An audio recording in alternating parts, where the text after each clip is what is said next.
तो time travel यानी समय यात्रा। हॉलीवुड के साइंस फिक्शन फिल्मों में तो हमने ये कॉन्सेप्ट बहुत देखा है ना? लेकिन आज के इस एक्सप्लेनर में हम किसी काल्पनिक कहानी की बात नहीं करने वाले। हम बात करेंगे एकदम ठोस वास्तविक विज्ञान की। हमारे पास भौतिकी के कुछ बेहद दिलचस्प पुराने हस्तलिखित नोट्स हैं और उन पर आधारित हमारा आज का ये विश्लेषण एक बहुत ही चौंकाने वाली सच्चाई की परतें खोलेगा। सच कहूं तो जब हम गहरे अंतरिक्ष में देखते हैं ना, तो असल में हम समय में पीछे देख रहे होते हैं। मतलब ब्रह्मांड की विशालता और समय, ये दोनों आपस में इतने गहरे जुड़े हैं कि हम और आप बस हैरान रह जाएंगे। तो चलिए सीधे इस ब्रह्मांडीय रहस्य के अंदर चलते हैं। अब जरा सोचिए, हम अक्सर मानते हैं कि अतीत में झांकने के लिए किसी जादुई टाइम मशीन या किसी अलौकिक शक्ति की जरूरत होगी। लेकिन स्रोत सामग्री एक बहुत ही अलग और दिमागी कसरत कराने वाला सवाल उठाती है। क्या हो अगर अंतरिक्ष की इस अनंत विशालता का इस्तेमाल करके हम खुद पृथ्वी के इतिहास को देख सकें? मतलब अतीत को देखने के लिए कोई चमत्कार नहीं, बल्कि सिर्फ सही दूरी चाहिए। क्या ये सिर्फ एक विशुद्ध गणितीय परिणाम हो सकता है? ये एक ऐसा विचार है जो हमारी सामान्य सोच को एकदम पलट कर रख देता है। इस पूरी पहेली की जड़ तक पहुंचने के लिए हमें सबसे पहले बेसिक्स पर आना होगा। प्रकाश वर्ष यानी लाइट ईयर। अब प्रकाश ब्रह्मांड में सबसे तेज दौड़ता है, ये तो सबको पता है। फिर भी तारों के बीच की दूरियां इतनी ज्यादा हैं कि इस तेज प्रकाश को भी वहां तक पहुंचने में बहुत लंबा समय लग जाता है। एक प्रकाश वर्ष असल में वो दूरी है जो प्रकाश पूरे 1 साल की यात्रा में तय करता है। और इसका सीधा सा मतलब यह है कि जब हम अंतरिक्ष में बहुत दूर देखते हैं तो प्रकाश की गति एक प्राकृतिक टाइम डिले पैदा कर देती है। एक तरह से हमारी दूरबीनें असली टाइम मशीन बन जाती हैं। जब हम किसी दूर के तारे को देखते हैं तो हम उसे आज के रूप में नहीं, बल्कि उसके अतीत के प्रकाश के रूप में देख रहे होते हैं। और यही बात इन गुजराती हस्तलिखित नोट्स में इतनी खूबसूरती से समझाई गई है। ये कोई आम किताबी बातें नहीं हैं। इनमें अंतरिक्ष विज्ञान और प्रकाश की इस पूरी लुकाछिपी को बहुत ही बारीकी से दिखाया गया है। ये नोट्स एक खास एक्सोप्लैनेट का उदाहरण लेकर एक इतना ठोस और गणितीय थॉट एक्सपेरिमेंट यानी विचार प्रयोग तैयार करते हैं जो किसी के भी होश उड़ा दे। ये हमें सोचने पर मजबूर करते हैं कि भौतिकी के इन सीधे साधे सूत्रों में। खैर, स्रोत पाठ में एक बहुत ही मजेदार आंकड़ा सामने आता है। क्या हमें पता है कि वैज्ञानिकों ने अब तक अपने सौरमंडल के बाहर 5000 से भी ज्यादा ग्रह खोज निकाले हैं? जी हां, 5000। ये दिखाता है कि हमारा ब्रह्मांड कितना विशाल और अनजानी दुनियाओं से भरा है। लेकिन मजे की बात यह है कि हमारे लेखक ने इन 5000 में से सिर्फ और सिर्फ एक खास ग्रह पर अपना पूरा ध्यान लगाया है। एक ऐसी दुनिया जो समय की इस पहेली को सुलझाने के लिए मानो एकदम परफेक्ट है। और वो खास दुनिया है केपलर 452b। स्रोत सामग्री के अनुसार ये एक बहुत बड़ा एक्सोप्लैनेट है जिसे खगोलविद कई बार सुपर अर्थ भी कहते हैं। क्यों? क्योंकि ये आकार में हमारी पृथ्वी से लगभग 60% बड़ा है। हमारी अपनी आकाशगंगा मिल्की वे की गहराई में मौजूद इस ग्रह ने हमेशा से वैज्ञानिकों का ध्यान खींचा है। इसका भारी भरकम आकार और इसकी सटीक लोकेशन इसे हमारे इस ब्रह्मांडीय विचार प्रयोग के लिए एक बहुत ही शानदार कैंडिडेट बनाते हैं। लेकिन यहाँ जो सबसे ज्यादा ध्यान देने वाली बात है वो इस ग्रह का आकार बिल्कुल नहीं है, वो है इसकी दूरी। हमारी आधुनिक दूरबीनों से ये ग्रह एक चौंकाने वाली दूरी पर स्थित है, पूरे 1400 प्रकाश वर्ष दूर। और ये जो नंबर है ना 1400, यही इस पूरे प्रयोग की जान है। ये सिर्फ कोई दूरी नापने का पैमाना नहीं है, बल्कि समय की एक बहुत बहुत बड़ी खाई है। यही वो मैजिक नंबर है जो अंतरिक्ष के इस खालीपन को एक ऐतिहासिक आईने में बदल देता है। और ये बात हमें एक बहुत ही शानदार 2-वे टाइम डिले यानी 2 तरफा समय की देरी का कंसेप्ट समझाती है। ये एक तरह का ब्रह्मांडीय इंतजार है। आज हमारी दूरबीनों में केपलर 452b से जो रोशनी आ रही है वो आज की है ही नहीं, वो 1400 साल पुरानी रोशनी है जिसने सदियों पहले अपना सफर शुरू किया था। और ठीक इसी तरह अगर इस पल पृथ्वी से कोई रोशनी निकलती है तो अंतरिक्ष के उस गहरे सन्नाटे को पार करके वहां तक पहुंचने में उसे पूरे 1400 साल लग जाएंगे। तो इसका सीधा सा गणितीय अर्थ ये हुआ कि अगर मान लीजिए केपलर 452b पर कोई मौजूद हो और उसके पास आज की पृथ्वी को देखने के लिए कोई सुपर पावरफुल दूरबीन हो, तो क्या वो हमारे आज के आधुनिक शहरों या इंटरनेट के युग को देख पाएंगे? बिल्कुल नहीं। 1400 साल पहले का मतलब है कि वे पृथ्वी पर 7वीं शताब्दी का इतिहास लाइव देख रहे होंगे।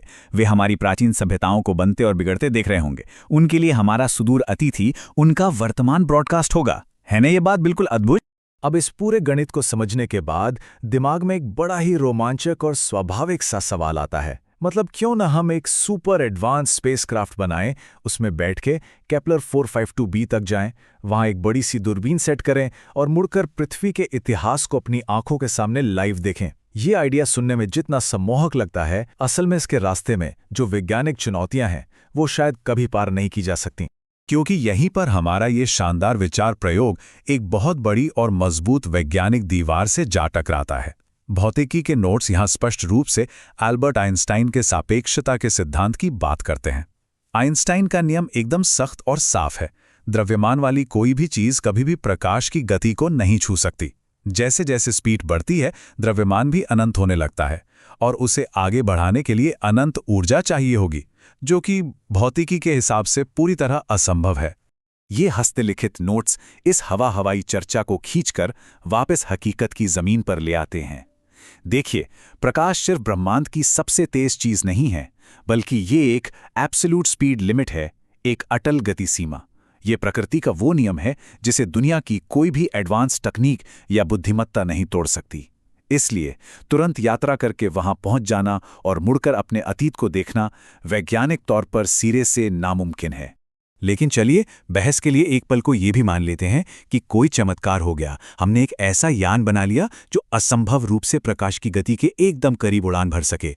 फिर भी केपलर 452b तक पहुंचने में पूरे 1400 साल तो लगेंगे ही। इंसानी उम्र के हिसाब से जरा सोचिए, 1400 साल का मतलब है कि यात्रा के दौरान इंसानों की पूरी 20 पीढ़ियां गुजर जाएंगी। 20 पीढ़ियां जो अंतरिक्ष के उस अंधेरे यान में पैदा होंगी और वहीं खत्म हो जाएंगी। जो लोग इस सफर को शुरू करेंगे वो अपनी मंजिल कभी देख ही नहीं पाएंगे। तो ये जो 20 पीढ़ियों वाली समस्या है ना, ये भौतिक अंतरिक्ष यात्रा के आइडिया के खिलाफ एक बहुत ही ठोस तर्क है। इतने सालों तक एक स्पेसक्राफ्ट में जिंदा रहना तकनीकी रूप से तो छोड़िए, जैविक और मनोवैज्ञानिक रूप से भी अकल्पनीय है। तो भौतिक सीमाओं के कारण खुद वहां जाकर अतीत को देखने का दरवाजा तो हमेशा के लिए बंद हो जाता है। लेकिन भौतिकी के एक खूबी है, जहां से पुराने रास्ते बंद होते हैं वहीं से ये नए रास्ते खोल देती है। चूंकि वहां तक जाना मुमकिन नहीं है, इसलिए हमारी स्रोत सामग्री एक दूसरा और बेहद ही क्रिएटिव रास्ता सामने लाती है। ये रास्ता किसी साइंस फिक्शन मूवी के शानदार क्लाइमैक्स जैसा लगता है, लेकिन इसकी जड़ें पूरी तरह से भौतिक विज्ञान के नियमों में हैं। और वो रास्ता है अंतरिक्ष में एक प्राकृतिक ब्रह्मांडीय दर्पण यानी कॉस्मिक मिरर खोजने का विचार। एक ऐसा नेचुरल रिफ्लेक्टर जो हमारे अतीत की छवियों को वापस हमारी ही तरफ मोड़ सके। आइए एक अकेले प्रकाश के कण की इस महाकाव्य जैसी यात्रा को समझते हैं। इस सैद्धांतिक प्लान के 3 सटीक स्टेप्स हैं। पहला, आज से 1400 साल पहले पृथ्वी से प्रकाश निकला। दूसरा, सदियों के सफर के बाद वो प्रकाश केपलर 452b के पास किसी बेहद घनी और परावर्तक चीज से टकराता है, शायद बर्फ या गैस का कोई बहुत बड़ा शीशे जैसा बादल। और फिर तीसरा स्टेप, वो प्रकाश उस ब्रह्मांडीय आईने से टकराकर वापस मुड़ता है और 1400 साल का एक और लंबा सफर तय करके आज इस वक्त हमारी आधुनिक दूरबीनों से आकर टकराता है। इस पूरे थ्योरेटिकल सेटअप का गणितीय नतीजा ये निकलता है कि प्रकाश ने कुल 2800 साल लंबी एक राउंड ट्रिप पूरी कर ली है, 1400 साल जाने में और 1400 साल वापस आने में। इसका सीधा सा मतलब ये हुआ कि अगर हम अंतरिक्ष में बिल्कुल सही दिशा में फोकस करें तो हम सच में अपने ही 2800 साल पुराने इतिहास को अंतरिक्ष से रिफ्लेक्ट होते हुए देख सकते हैं। सच कहूं तो ये आइडिया ही अपने आप में दिमाग को झकझोर देने वाला है। लेकिन यहाँ एक बहुत बड़ी और प्रैक्टिकल अड़चन सामने आती है। अंतरिक्ष के इस अथाह और अनंत अंधेरे में क्या सच में कोई इतनी घनी और शीशे जैसी चीज बिल्कुल परफेक्ट जगह और परफेक्ट एंगल पर मौजूद हो सकती है? और उससे भी बड़ा सवाल, क्या हमारी आज की आधुनिक दूरबीनें कभी ये कंफर्म कर सकती हैं कि ऐसा कोई कॉस्मिक मिरर वास्तव में वहां है? ये तो सच में भूसे के ढेर में सुई खोजने से भी लाखों गुना मुश्किल काम है। और यहीं पे हमारे एक्सप्लेनर के नोट्स एक आखिरी और बहुत ही उलझे हुए विरोधाभास की तरफ इशारा करते हैं। जरा इस विरोधाभास को ध्यान से समझिए। उस दर्पण को खोजने का मतलब है कि हम अपनी दूरबीनों से अंतरिक्ष के उस हिस्से को देख रहे हैं, लेकिन जैसा कि हमने शुरुआत में ही बात की थी, उस दूरी को देखने का मतलब है 1400 साल अतीत में देखना। हम उसे आज के रूप में नहीं, बल्कि वैसा देख रहे हैं जैसा वो 1400 सदियों पहले था। क्योंकि हम सिर्फ और सिर्फ ऐतिहासिक चीजें देख सकते हैं, स्रोत के लेखक इस नतीजे पर पहुंचते हैं कि ये जानने के चांसेस सिर्फ 50% हैं कि वो परावर्तक चीज आज वहां मौजूद भी है या नहीं। देखिए, अंतरिक्ष शांत नहीं है, ये बहुत ही हिंसक जगह है। वहां एस्टेरॉयड टकराते हैं, गैस के बादल बिखर जाते हैं, गुरुत्वाकर्षण चीजों को निगल लेता है। हो सकता है 1400 सालों में वो ब्रह्मांडीय दर्पण कब का नष्ट हो चुका हो। आज जो हमें दिख रहा है वो शायद 1000 साल पहले ही खत्म हो चुका हो। और यही पूरे ब्रह्मांड की सबसे बड़ी विडंबना है, एक तरह का ब्रह्मांडीय मजाक।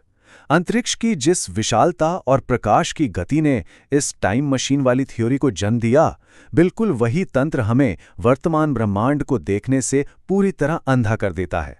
हम ब्रह्मांड के आज को कभी देख ही नहीं सकते, कभी भी इसके बारे में निश्चित नहीं हो सकते। हम हमेशा हर पल सिर्फ और सिर्फ अतीत के भूत ही देखते रहेंगे। तो ये पूरा विश्लेषण हमें इंसानी तकनीक और हमारी पहुंच की सीमाओं का एक बहुत ही स्पष्ट आईना दिखाता है और एक बहुत गहरा दार्शनिक सवाल छोड़ जाता है। क्या हम कभी इन भौतिक सीमाओं को पार कर पाएंगे, या फिर ब्रह्मांड ने प्रकाश और दूरी के जो कड़े नियम बना दिए हैं उनके कारण मानवता हमेशा के लिए केवल अपने वर्तमान में ही कैद रहने को मजबूर है और हम सितारों में सिर्फ अपने अतीत की परछाइयां ही तलाशते रहेंगे? ये एक ऐसा सवाल है जिसका जवाब शायद ब्रह्मांड ने हमेशा के लिए अपने पास ही सुरक्षित रखा है।